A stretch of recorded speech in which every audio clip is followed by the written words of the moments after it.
The orc had been standing outside Corin Hale's forge since before dawn, and by sunrise half of Dunmarrow had gathered to watch her bleed. No one went close enough to ask why she had come. They saw the long knife at her hip, the dried black streaks across her green hands, and the ragged scar running from beneath her left ear to the hollow of her throat.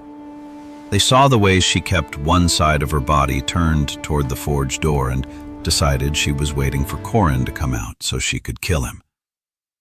Corin saw something else. Each time a villager shifted too near her right side, the orc moved her cloak between them and whatever she held beneath it. Not quickly, not threateningly. She simply placed herself in the way. It was the sort of movement a roof made against rain. Then the wind lifted the bottom of her cloak and Corin saw a child's bare foot. He set down the hammer he had been using to straighten a plow tooth. The sound of iron meeting oak carried through the open doorway, and every head in the yard turned toward him. The orc's did not. Her amber eyes stayed on the men with hunting bows near the well. There were 3 of them, though none had been hunting when they fetched the bows. Reeve Calder Morn stood behind them in a coat too fine for forge smoke, one gloved hand resting on the silver head of his walking stick. "Stay inside, Corin," he called. "This doesn't concern you." Corin looked at the blood melting a narrow red hole in the snow outside his door. "She's on my step. Then it concerns you only long enough to step away from it." Calder nodded toward the bowman. "We found an overturned wagon on the north road yesterday. 2 men dead. Orc tracks all around it. Now one comes to your door wearing their blood." The orc heard him. Corin knew because her jaw tightened. She did not reach for her knife. She moved her cloak another inch over the small foot. "If she came here to murder me," Corin said, "she has shown remarkable patience." No one laughed. Dunmarrow had never known what to do with his jokes. They were usually too close to an accusation. He stepped into the yard without a coat. The cold took hold of his shirt at once. His sister Lysa hissed his name from somewhere in the crowd, but he kept walking. The orc watched him now. Up close he could see that the dark stains on her hands were not all blood. Some were pine resin, some mud, some soot. She had traveled through forest, road, and fire to reach him. Her left hand hovered near her knife. Her right held the cloak closed. "I won't touch you," Corin said, "but the child under there will freeze if you keep standing." Her eyes narrowed. He pointed to the forge door. "Warm. No soldiers. One other door in the back if you need one." She glanced past him into the building, measuring the distance from the entrance to every possible threat. Corin recognized the look. He had worn it himself in army camps where the officers smiled too much. "You can keep the knife," he added. That was what changed her mind. Not his voice, and not the heat rolling through the doorway. Permission to remain dangerous was the first thing she trusted. She opened the cloak. A girl of perhaps 8 years clung to her waist, wrapped in a blanket that had once been white. Her hair was the brown of chestnut shells. One cheek was swollen purple. Both feet were bare, and there was a cut above her eyebrow that had dried without being cleaned. The child looked at the crowd, then at Calder, and buried her face against the orc so quickly that the movement answered a question no one had yet asked. The orc bent, lifted her with a strength that should have failed hours ago, and took one step toward the forge. One of the bowmen raised his weapon. She turned her back to the arrow so her body covered the girl. Corin crossed the remaining distance and stood between the bow and both of them. "Lower it, Pell." "Move." Pell's hands shook around the bowstring. "She's armed." "So are you. And you're the one pointing something." Calder struck the frozen ground once with his walking stick. "Corin, that child is Nell Vey, daughter of my late clerk. She has been missing for 4 days. Hand her over." The girl made a thin sound into the orc's shoulder. It was not a word, but fear rarely needed grammar. Corin looked at Nell. "Do you want to go to him?" Calder's face changed by less than a breath.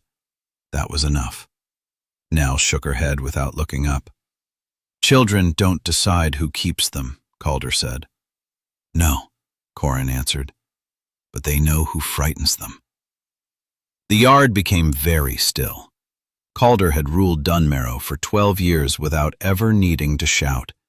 He collected grain, settled fences, paid the king's levy on time, and made certain winter arrived harder for anyone who embarrassed him. Men feared his memory more than his temper. You are confusing stubbornness with virtue again, he said. It has cost you before. Corin felt the old army brand beneath his sleeve as if Calder had touched it. He did not look away. Then I'll know the price when it comes. He held the forge door open. The orc carried Nell inside. Lisa followed before Calder could forbid it. She was the village healer when illness was ordinary and the village midwife when it was not. She had Corin's dark hair, their mother's gray eyes, and none of her brother's willingness to let silence finish an argument. She closed the door in Calder's face. Put the girl near the fire, she said. Not too near. Cold flesh lies about heat. The orc understood the common tongue. She lowered Nell onto a folded horse blanket beside the quenching trough, then nearly fell with her. Corin caught her elbow by instinct. The knife was against his ribs before he felt her weight. She did not draw it. She only reminded him it was there. He released her at once. Fair, he said. Lisa stared at both of them. If the two of you are finished being proud, she's losing blood. The wound at the orc's throat was older than the blood on her clothes, but it had opened along one edge. A second wound hid beneath her leather shoulder guard, deep and badly packed with moss. Lisa cut the straps away. The orc stayed upright until Nell had been wrapped in 2 blankets and given warm water sweetened with honey. Only then did she sit. Name? Lisa asked. The orc touched the scar at her throat and shook her head. You understand me? A nod. Can you speak at all? Nothing. Not even a shake of the head. Her eyes went to Nell. The child had stopped shivering, though she still watched the door. Corin took a piece of chalk from the shelf where he marked orders and laid it beside a flat slate used for sums. The orc stared at it, then at him. If you write. She picked up the chalk awkwardly in her left hand. Her right shoulder no longer obeyed her fully. The letters she formed were blocky but clear. S-A-V-A. Beneath it, after a pause, she wrote, Nell. Then she drew a short line between the names and pressed the chalk so hard, it snapped. All right, Sava, Corin said. No one separates the line. She studied his face as though promises were another kind of metal and she had learned to test them before use. Outside, Calder spoke to the crowd in a calm voice. Corin could not make out every word through the walls, only pieces. Murdered men, stolen child, border danger, king's law. The phrases arrived in the order a careful man would choose when he wanted fear to sound like reason. Sava heard them too. Her hand moved toward her knife. Nell caught 2 of her fingers and held them. That stopped her more completely than a chain could have. Lisa cleaned the shoulder wound. A crossbow bolt had entered high in the back and passed through without breaking bone. Whoever shot her stood behind her, Lisa said. That tells us very little about who began the trouble. Corin picked up the ruined shoulder guard. The bolt had torn through one side and remained caught in its lining, the iron head bent against a brass plate. He eased it free with pliers. There was a mark stamped beneath the blood, an open hand inside a circle. His mark. For 7 years, every tool that left Corin's forge had carried that hand. Axes, hinges, scythes, nails. Not weapons. Not since the war. He turned the bolt toward the light. The stamp was shallow on one side and doubled on the other. Whoever had made it had struck a copied punch and let it bounce. A customer would not notice. A smith would. Calder opened the forge door without knocking. Cold air and half the village's attention came in with him. "The North Watch has been sent for," he said. "Captain Orlin will arrive by tomorrow. Until then, the York remains here under guard and the child comes with me." Nell curled against Sava's leg. Corin closed his fist around the bolt before Calder could see it. "The child stays with Lisa." "You have no household fit for a child." "Fortunately, Lisa does." Lisa did not blink. She lived in 2 rooms above the herb shop and owned 1 chair that did not wobble, but she understood the shape of the lie and stepped into it. "Her father named me as kin," she said. Calder looked at her for a long moment. "Did he?" "Ask him." Everyone in the room knew Orin Vey had been found dead beside the overturned wagon. Calder's gaze went to Sava. She met it without expression. "She cannot tell you what happened," he said. "Convenient." Sava reached for the slate. Corin put his boot over it before she could write. Not because he wanted her silent, but because Calder wanted her story before she knew which pieces were dangerous. Her eyes flashed at him. He gave the smallest shake of his head. She understood only that he had stopped her.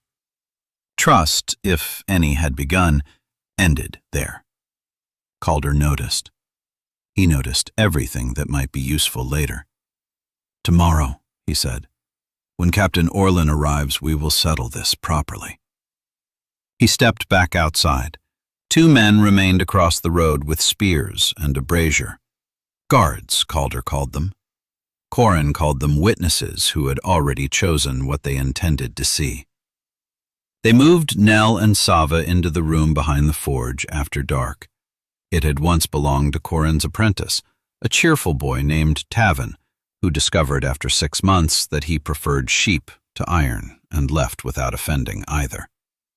There was a narrow bed, a chest, and a window small enough that a determined person could still use it. Sava inspected the latch, the floorboards, and the wall shared with the alley. She then moved the bed so Nell would sleep below the window rather than in front of the door. Corin brought bread, broth, and a bucket of warm water. She waited for him to set everything down before moving near it. "You can lock the door," he said, "from your side." She looked at the key, then wrote on the slate. "Why help?" "I haven't decided whether I'm helping you." Her expression hardened. He pointed to Nell. "I'm helping her. You came attached." The corner of Nell's mouth moved beneath the blanket. It was the first sign that a smile still lived in her. Sava saw it. Some of the hardness left her face. She wrote again. "Same thing." Corin considered that. Perhaps. Nell ate only after Sava tasted the broth. Sava ate only after Nell finished. When Lisa tried to examine the child's bruised ribs, Nell kicked and scratched until Sava knelt in front of her and tapped twice against her own chest, then once against Nell's. It was a rhythm they had used before. Nell went still. "What does that mean?" Lisa asked. Sava tapped it again. Nell whispered so softly that the fire almost swallowed it. "Still here." Those were the first words she had spoken. Lisa did not praise her or ask another question. She simply began checking the ribs. Corin looked away and busied himself banking the coals. He had seen people make the mistake of celebrating a frightened person's first word until the next word became a performance they owed everyone. Sava noticed him not noticing. Later, after Nell slept, Sava sat at the workbench while Lisa stitched her shoulder. She did not make a sound. Sweat gathered along her brow, but only the chalk betrayed her. It cracked between her fingers on the 3rd stitch. Corin placed the marked bolt on the bench. Sava's gaze fixed on it. Her nostrils flared. She wrote quickly. "Men had these." "The men at the wagon?" "Yes. Human.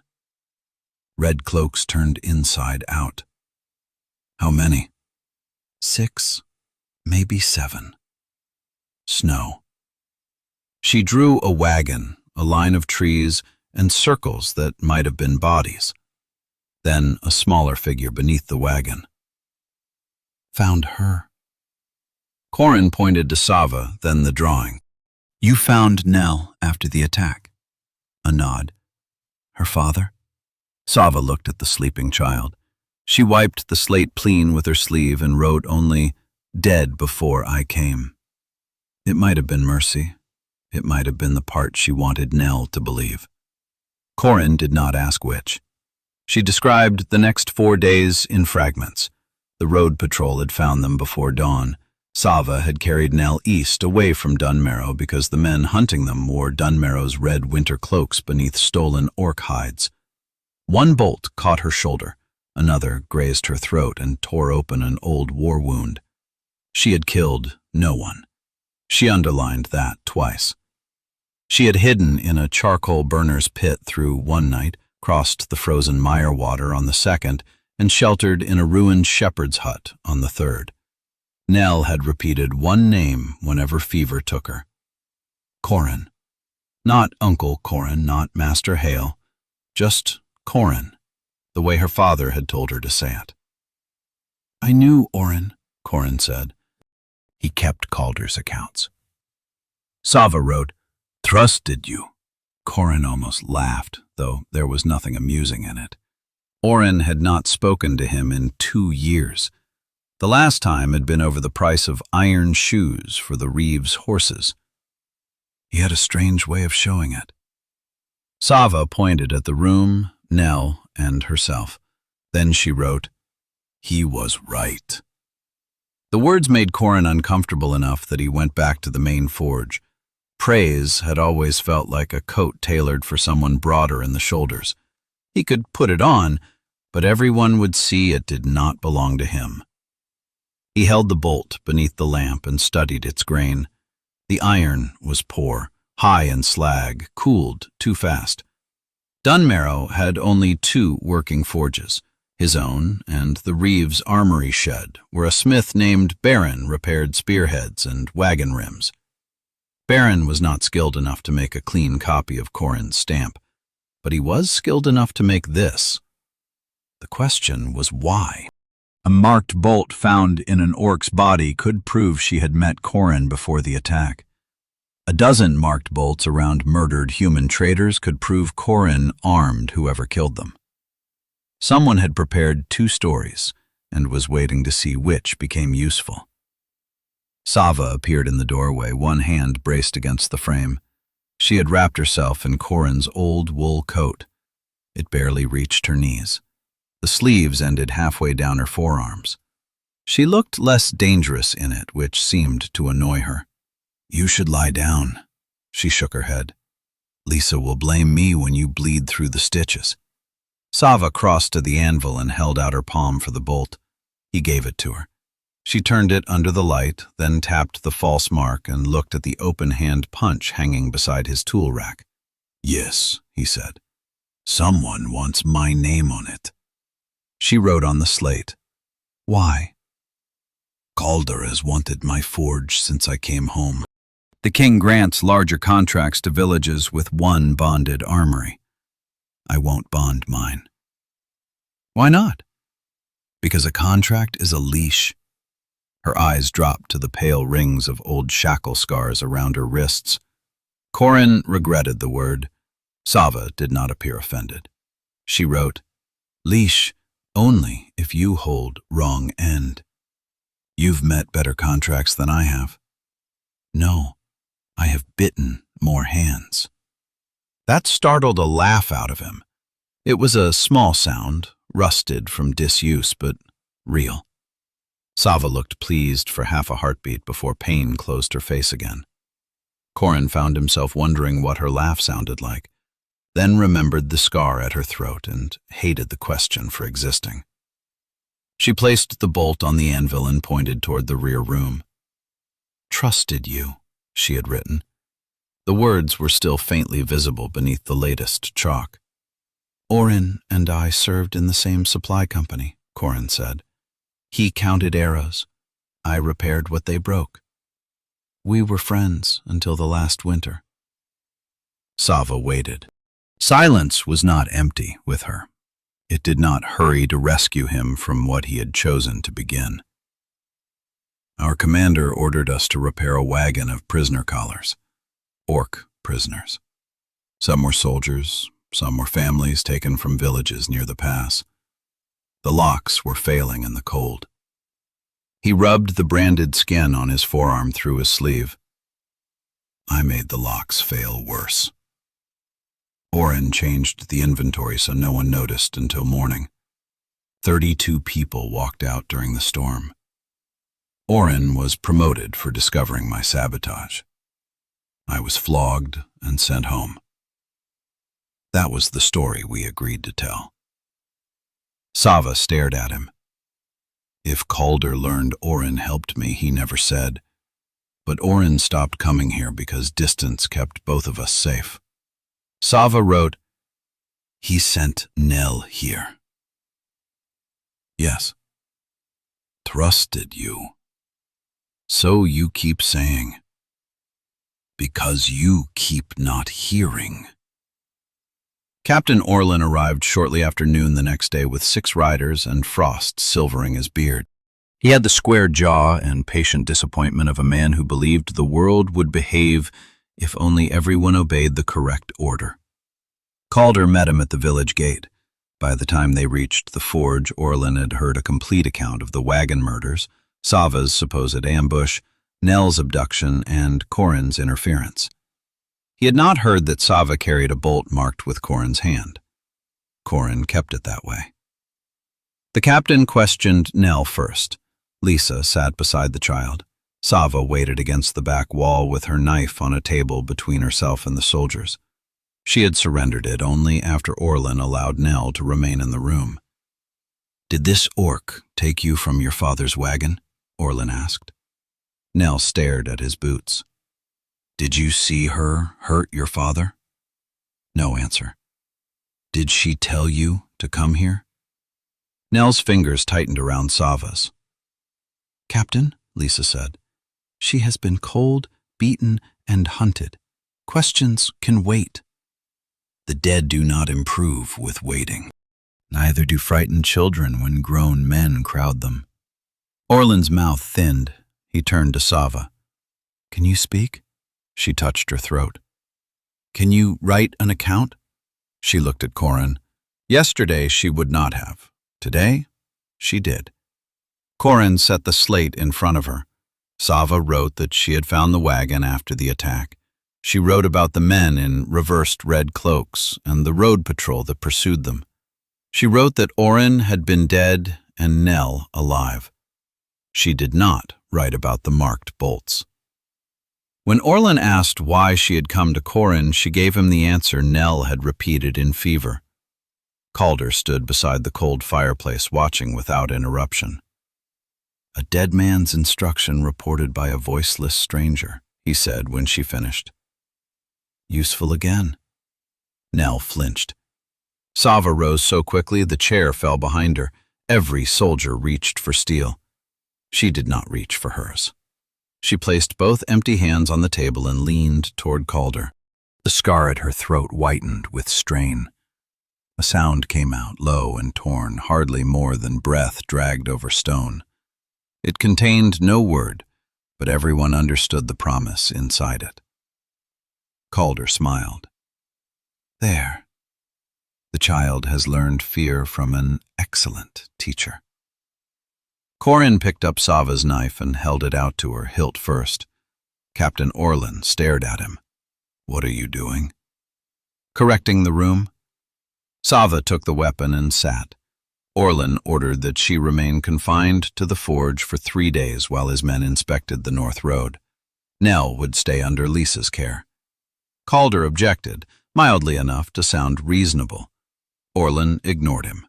The captain might have preferred simple guilt, but he was not yet willing to manufacture it. That made him the nearest thing they had to an ally.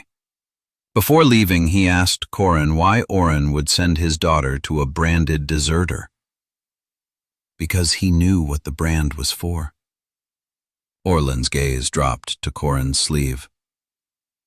And what was it for? doing one decent thing badly enough to be caught. Orlin considered him, then walked out without asking for more. For the first day, Dunmarrow treated the forge like a house where someone had died of a catching disease. Customers left broken tools at the road rather than approaching. Children were pulled to the other side when Sava appeared near a window. Someone painted ORC Keeper across Corin's gate in pig fat and ash. He left it there. Scrubbing insults too quickly only encouraged people to check whether they had landed. Sava saw the words and reached for a bucket. Corin took it from her. "It keeps the draft off." She raised an eyebrow.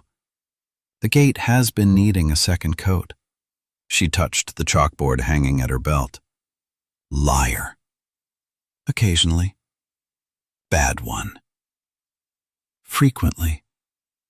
Nell remained in the back room.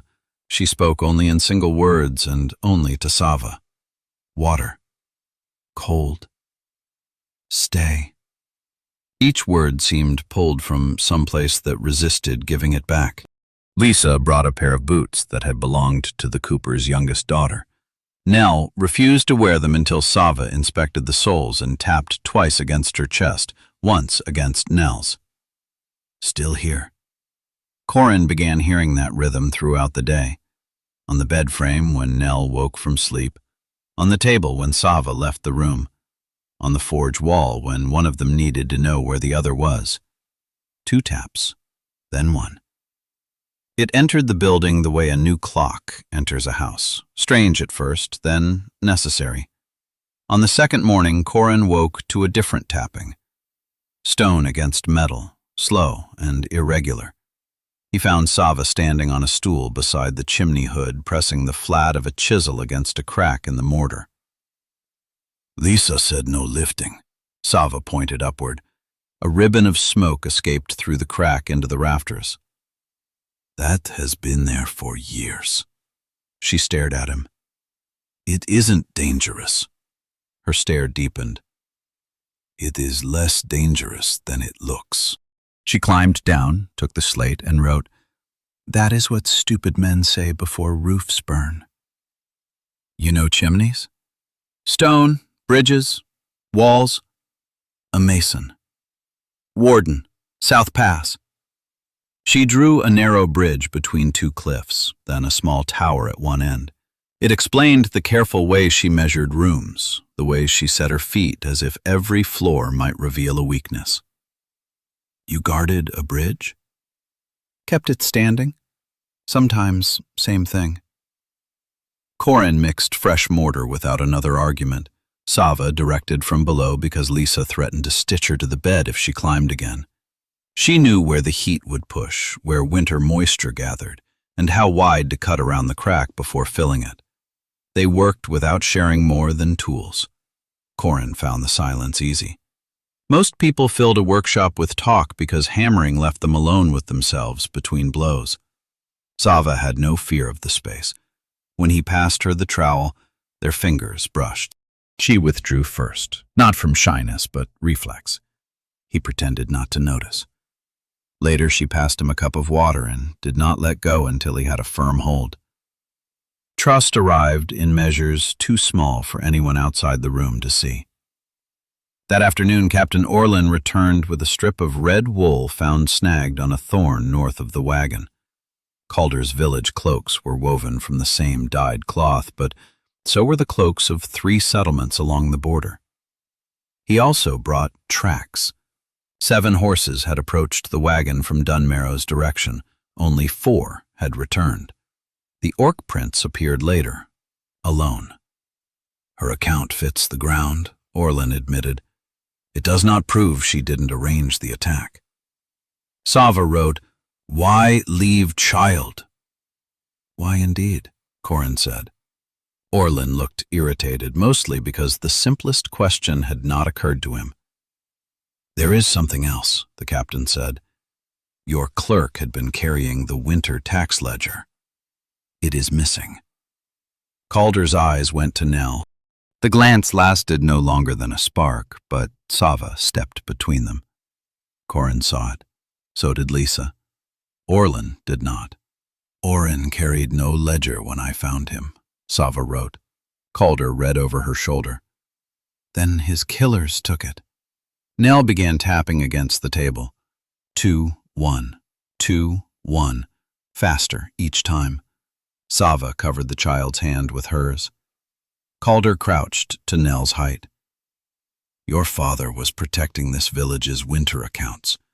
If he gave the book to you, you must tell us. Families could lose their land without it. Nell shrank back. Enough, Lisa said.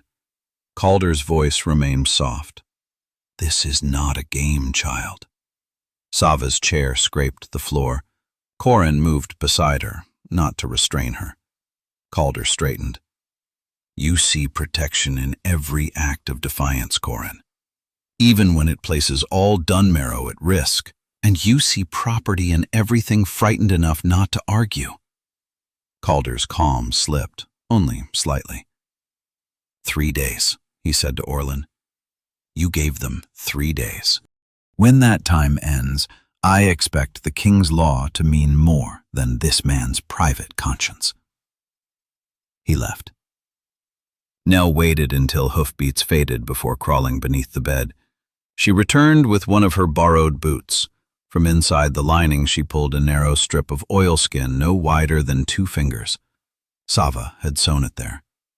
Within it was not a ledger, but a single torn page covered in Orin's neat columns. Names, dates. Loads of grain marked spoiled that had never spoiled. Payments to Baron's armory. Payments to men Corin recognized as Calder's private riders. At the bottom, beside a shipment of 300 crossbow heads, stood a note in Orin's hand. Mark with Hale punch. Recover after North Road work. Corin read it twice. The second reading did not make it less clear. Calder had built his story before the wagon ever left Dunmarrow. The missing winter grain had purchased the weapons. The weapons would kill travelers. Corin's mark and an orc survivor would give the crime whatever enemy the reeve required. Orlin reached for the page. Nell screamed. It was the first loud sound she had made, raw enough to stop every adult in the room. Sava pulled her close. Orlin froze with his hand extended. I need that as evidence. Nell shook so violently her borrowed boots struck the floor. Then evidence needs to stay where she can see it, Corin said. Orlin lowered his hand. A torn page can be forged.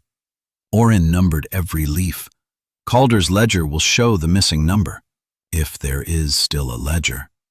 Lisa looked toward the village hall. He'll burn it. Orlin folded his arms. Calder does not know you have this. He knows she has something, Corin said. He looked at Nell the way a starving man looks at a locked pantry. Sava wrote one word. Tonight. Orlin stationed 4 soldiers around the forge and sent the other 2 to watch the village hall. He wanted the torn page in his own locked case. Nell would not release it. In the end, Sava folded the oilskin back into the child's boot while everyone watched, then handed the boot to Orlin. He placed it in his case and gave Nell the key. It was an awkward compromise, which meant it was probably fair. At first light, he said, we compare this page with Calder's books. Why not now? Corin asked. Because men make poor law in dark rooms while holding swords. Sava wrote, men make poor law in day, too. Orlin read it and almost smiled. Daylight lets everyone see them doing it.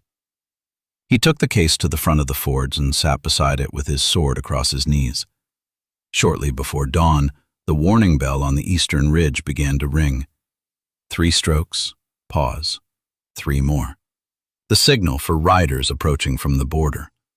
Orlin was on his feet before the final stroke. One of his soldiers opened the forge door. A village boy came running through the snow, breathless, saying the watch had seen torchlight near Birch Ford and heard an orc war horn beyond the trees. Sava sat up in the rear doorway. She shook her head so hard the movement pulled at her stitches. She wrote, "No clan rides with torches near enemy watch." "Could be raiders," Orlin said. "Not orcs. Bait." "Possibly. I cannot ignore the signal." Corin looked toward the dark ridge. "Take 2 men, leave 4. I have 6. Then take Calder's riders." Orlin gave him a humorless look. "The Reeve says they're guarding the grain stores." "Of course he does." The bell rang again. This time the pattern broke into frantic single strokes. Orlin swore, ordered 3 soldiers to remain, and rode east with the other 3. Sava was already pulling on her leather guard. Lisa tried to stop her. "Your shoulder will open." Sava wrote, "They will come. That is why soldiers are outside." Sava looked at the window, then the ceiling, then the wall leading to the alley.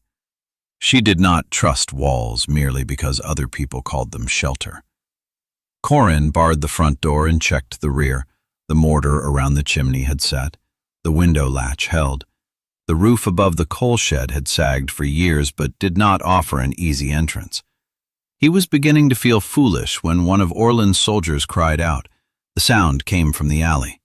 Corin reached the back door as something heavy struck it from outside. Once, twice, the bar bent. Sava pulled Nell behind the quenching trough and gave her the 2-1 rhythm against the stone. "Still here." Lisa took Corin's short splitting axe from the wall. A clay jar shattered through the front window. Thick yellow smoke poured from it, sharp enough to close the throat. A second jar followed. The soldiers outside began coughing. They had not come to break the doors. They meant to make everyone open them. Corin kicked open the ash grate beneath the forge hood. "Sava!" He pointed to the bellows, then the chimney. She understood at once. Together they dragged the bellows intake toward the floor and pumped air up the newly sealed flue. Smoke rolled toward the hood instead of settling around the bed.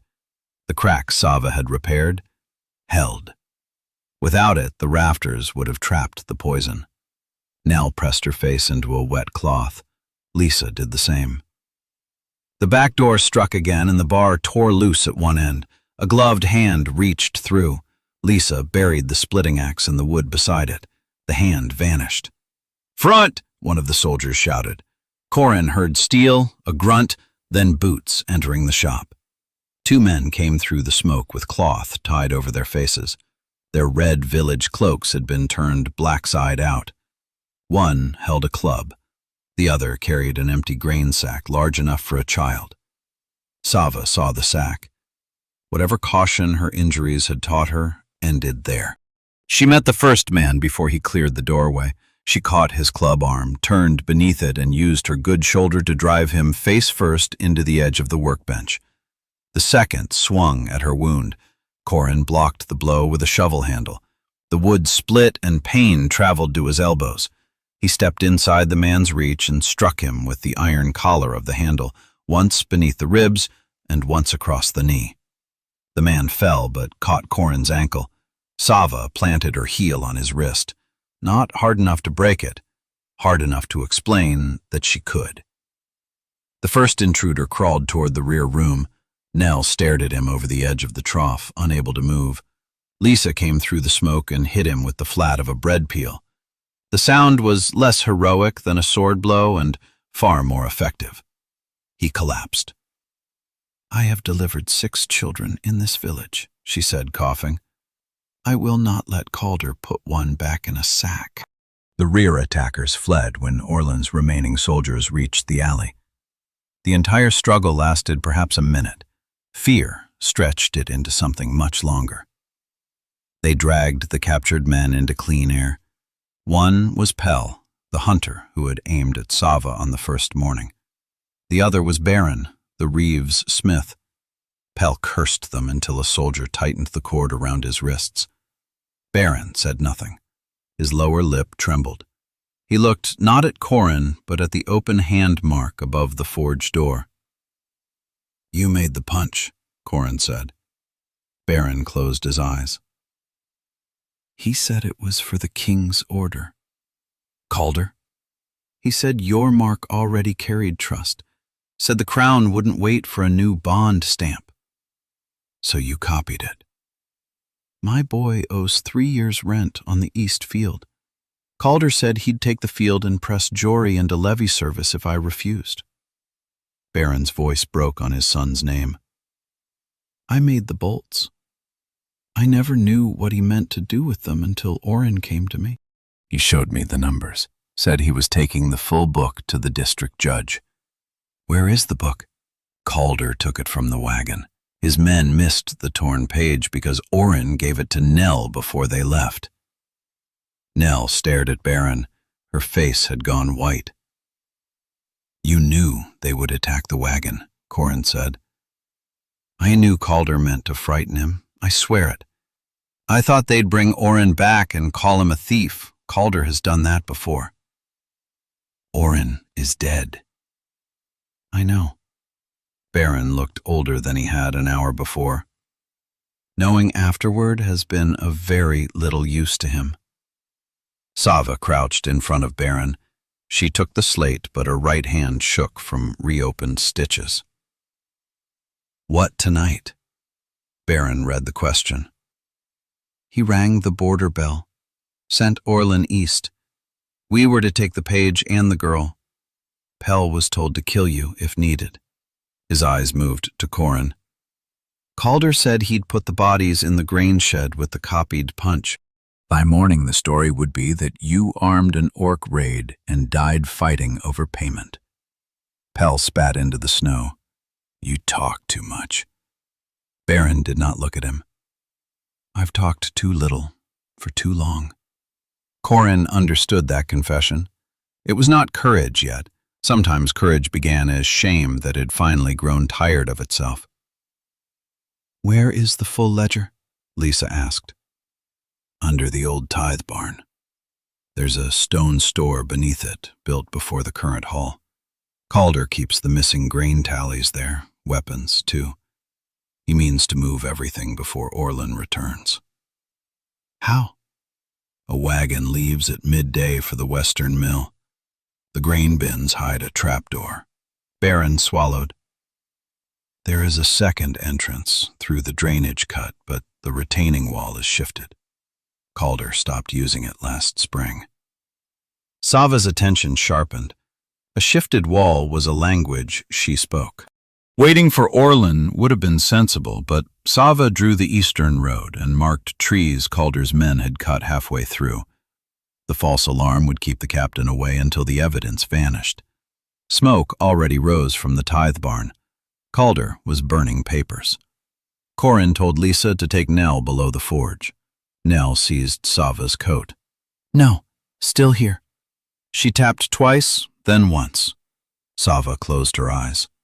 She had made the rhythm a promise not to leave. Now the child held her to it. We cannot promise safe, Corin said quietly. Only that we come back if we can. Sava touched her forehead to Nell's, repeated the rhythm, and sent her with Lisa. As Corin rebounded Sava's shoulder, she caught him studying the older scar across her throat. South Pass, she wrote. Ordered to drop bridge. Human refugees crossing. Refused. Commander cut me. The bridge had held because 2 frozen stone pins jammed, long enough for the families to cross. You lost your voice for people who never knew your name, Corin said. They kept their names. Enough. He tied the bandage, his hand resting at her back for one breath. Not enough, he said, but good. Baron led them through a drainage cut behind the old mill pond. Sava found the shifted block in the retaining wall, and together they levered it aside. Beneath the barn, crates of crossbow heads carried Corin's copied mark. Orc knives lay ready to be scattered beside human bodies. In an iron box they found Orin's ledger, letters, false grain tallies, and lists of farms Calder intended to seize.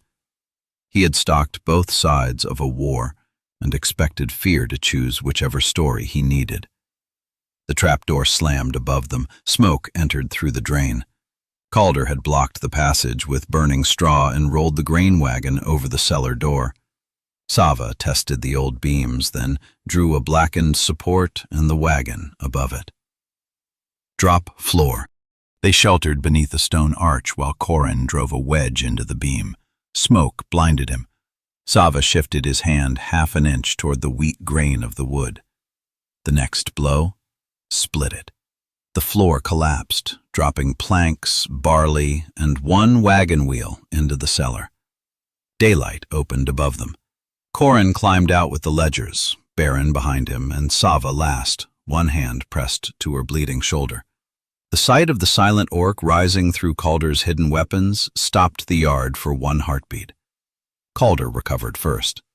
"There!" he shouted toward the road. "The orc and Hale are burning the winter grain!" Doors opened. Villagers emerged with buckets and tools. They saw smoke, scattered weapons, and Corin holding their tax ledgers beneath his arm. Calder knew that first stories mattered more than true ones. He pointed his sword at Sava. "She killed Orin. She took the child. Now she has brought raiders to our stores." Sava could not shout back. That was why he had chosen the accusation. Silence looks like guilt to people already relieved to be afraid. Corin climbed onto the broken wagon. "Then ask why your reeve keeps orc knives beneath your barley." He kicked aside grain, revealing a crate of blades. Murmurs moved through the gathering crowd. Calder did not look at the crate. Evidence planted by a deserter who has hated this village since it refused to honor him. "Dunmarrow never owed me honor." Corin raised the ledger. "But it is owed its grain." Calder's riders spread through the crowd, repeating fire, theft, raid, simple words, words that required no reading. Corin opened Orin's book to the missing page. "Marta Fen, your north field was not taken for unpaid tax. You paid twice. Den, the oak you delivered for the bridge was sold to the army and charged back to you. Pell's mother lost her house over a debt Calder had already collected." Faces changed as he read, not all at once. Truth rarely moved as a crowd. It entered one person at a time through the door bearing his own name.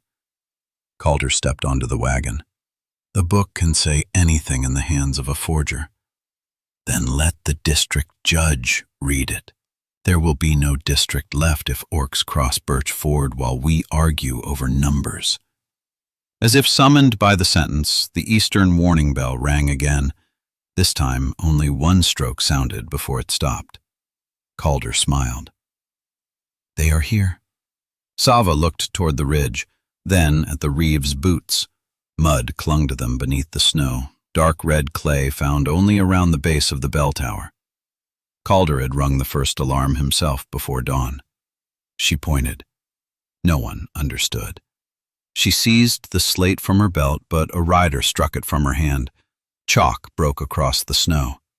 The rider reached for her injured shoulder. Corin caught his wrist. Calder drew his sword. "Take her!" Several villagers stepped back. 3 stepped forward. Old Den the cooper held only a stave. Marta Fen carried a bucket. Lisa appeared at the end of the road with Nell beside her, though Corin had told them to remain below the forge. One of Orland's soldiers walked behind them with Pell bound at the wrists. "Pell has something to say," Lisa called. Pell's face was bloodless. "No, I don't." The soldier shoved him to his knees.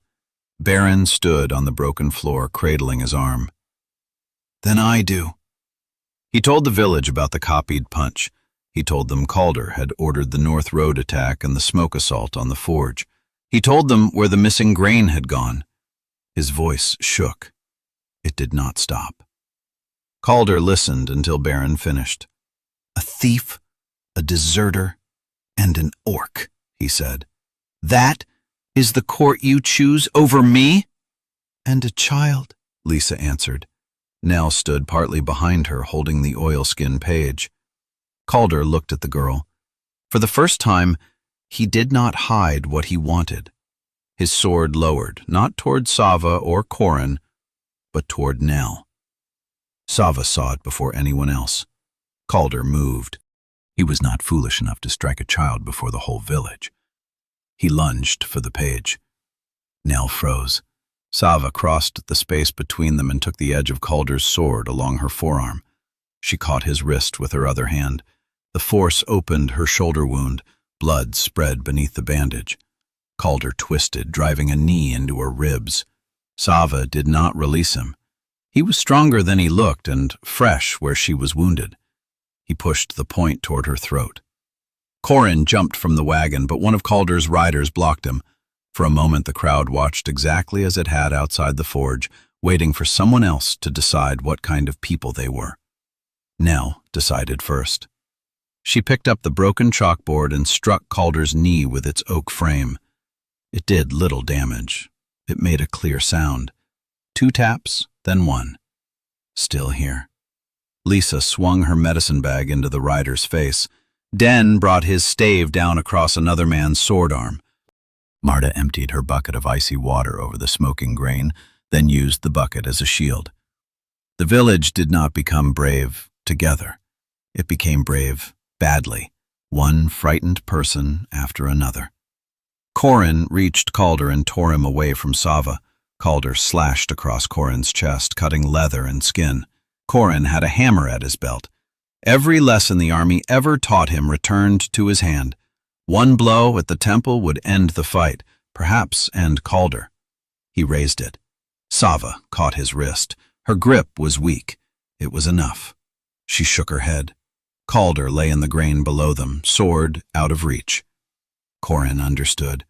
If Calder died beneath his hammer, half the village would remember a murdered reeve instead of the crimes under their feet. A clean death would make him simpler than he deserved to be. Corin lowered the hammer. "You are going to live long enough to hear every name in those books," he said. Calder laughed once, breathless. "You think paper defeats power?" A horn sounded from the eastern road, not an orc horn. Captain Orland's. He rode into the yard with snow and pine needles caught in his beard. 2 of his soldiers followed, along with 4 farmers from Birch Ford. They had found the cut trees before the trap fell and followed Calder's bell ringer back through the woods. The bell ringer rode between them with his hands tied. Orland took in the broken floor, the crates of marked bolts, Calder on the ground, and the ledgers in Corin's arms. "No," he said. "Paper does not defeat power." He dismounted. "Witnesses do." Calder's riders dropped their weapons when Orland's men joined the villagers. Not all at once. Courage and surrender had that in common. Each person preferred to see someone else try it first. Orland bound Calder with one of the reeve's own red cloaks. Pell and the other riders were taken to the watchhouse. Baron was not. Orland heard his confession, looked at his broken arm, and told him he would answer before the district judge after he had helped count every weapon he made. Baron nodded. Relief and dread occupied his face together. A consequence honestly named can feel kinder than mercy used to purchase silence. Only when the square had quieted did Corin realize Sava was on her knees. Nell held both hands against the orc's shoulder as if pressure alone could keep her there. Lisa cut through the bandage.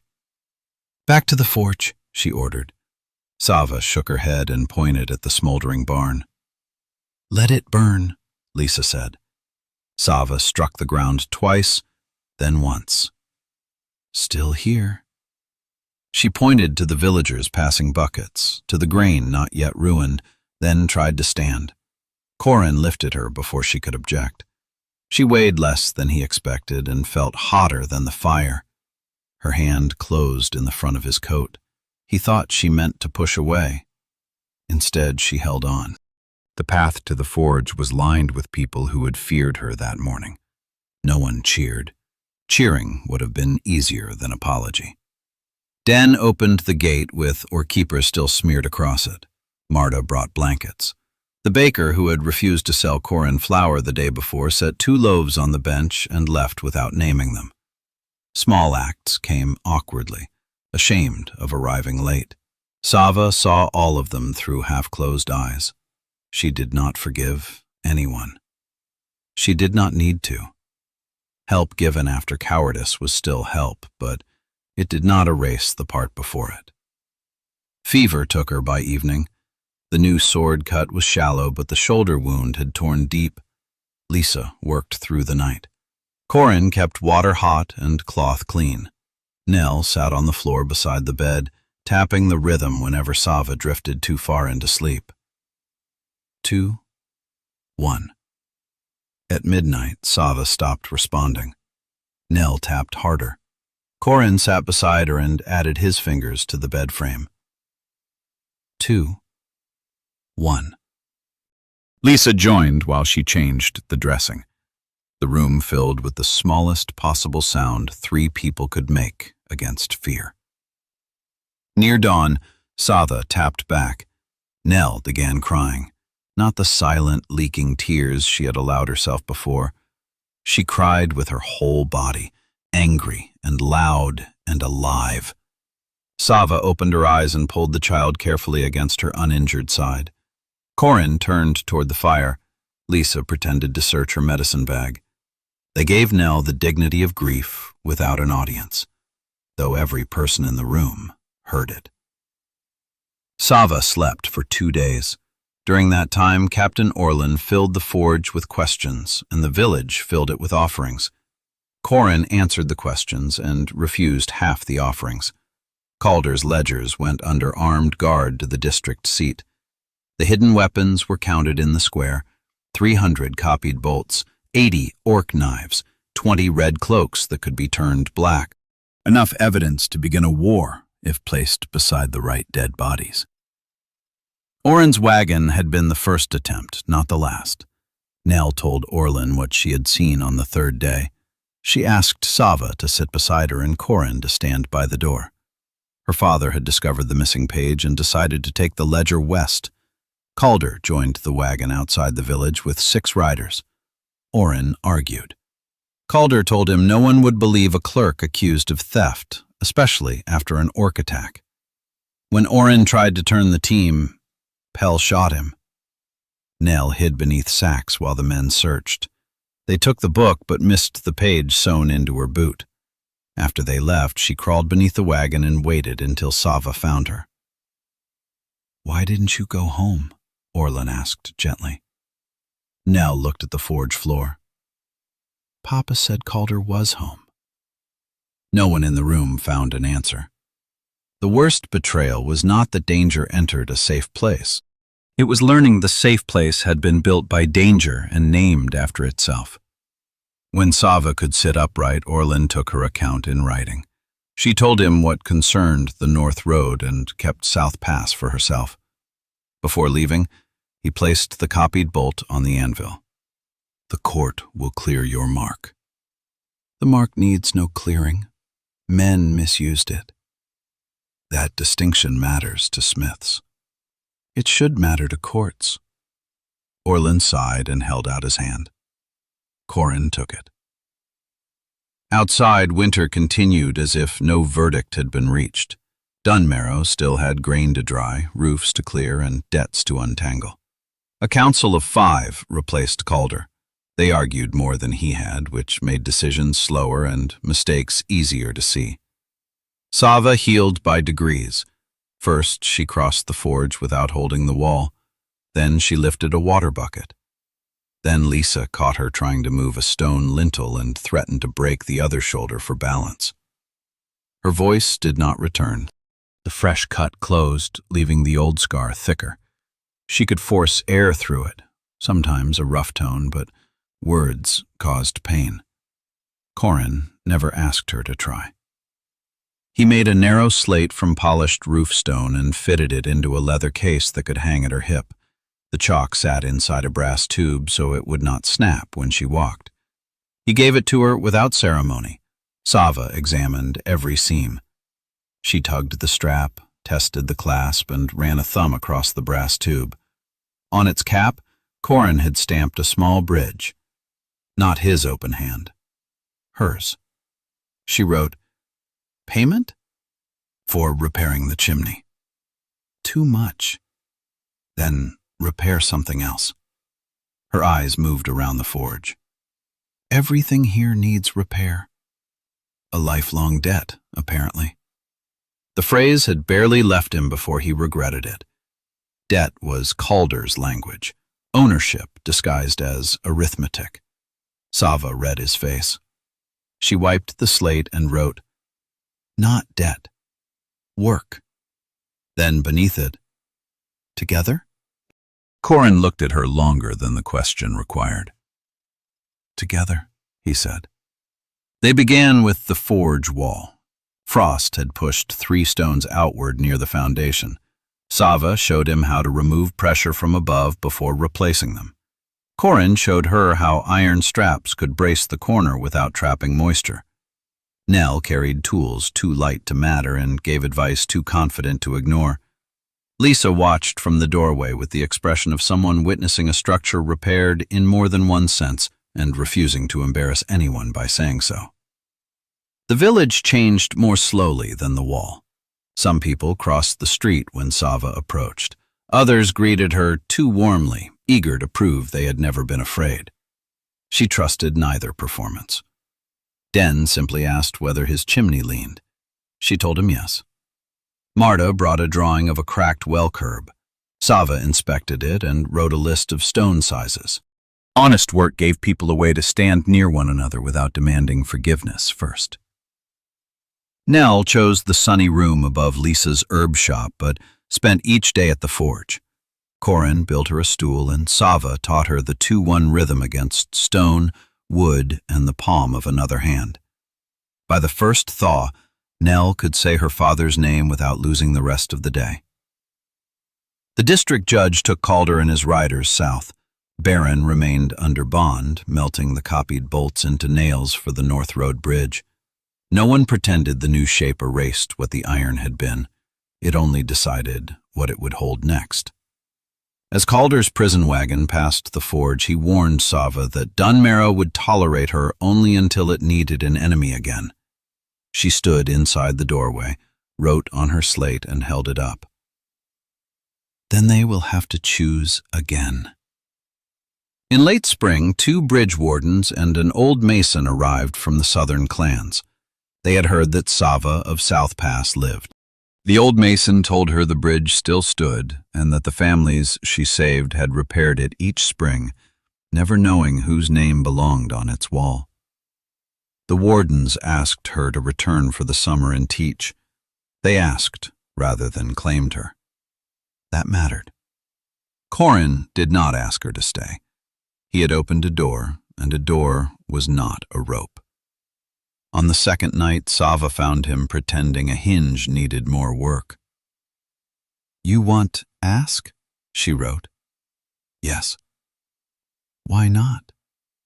"Because I want an honest answer more than I want a particular one."